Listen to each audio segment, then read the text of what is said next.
এ সকল সন্ত্রাসী কর্মকাণ্ড হত্যাকাণ্ডের সুষ্ঠু তদন্তের জন্য বিচার বিভাগীয় তদন্ত কমিশন গঠন করেছেন। তদন্ত কমিশন তাদের কাজ শুরু করেছেন।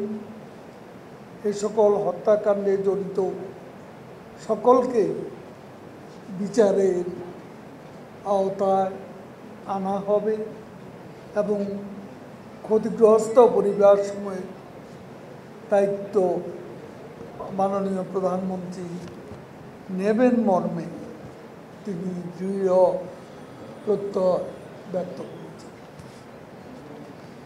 সাম্প্রতিক সময়ে সহিংসতা নজিরবিহীন তাণ্ডব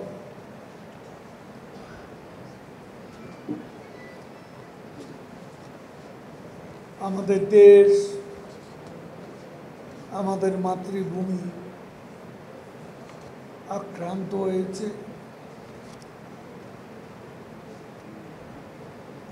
বঙ্গবন্ধুর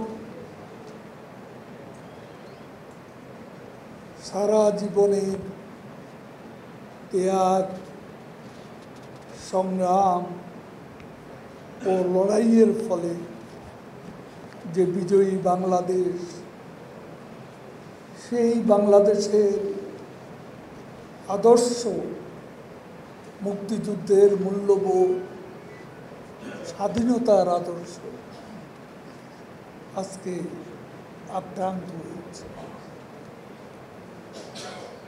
বিজয়ী বাংলাদেশের অর্জন এবং পরবর্তীকালে বঙ্গবন্ধু কন্যা শেখ হাসিনা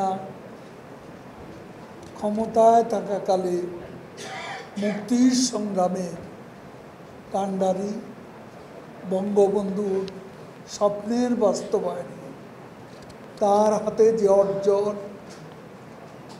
সেই অর্জনগুলো আজকে শেখ হাসিনার মেগা প্রজেক্টগুলো বাংলাদেশের জনগণের জন্য, জনগণের মুক্তির জন্য, বঙ্গবন্ধু স্বপ্ন বাস্তবায়নে তিনি যে সকল প্রজেক্ট হাতে নিয়েছেন, মেগা প্রজেক্ট, যেমন পদ্মা সেতু, Dhaka elevated expressway, metro rail, বাস র্যাপিড ট্রানজিট, বিআরটিএ, আজকে বাংলাদেশ টেলিভিশন,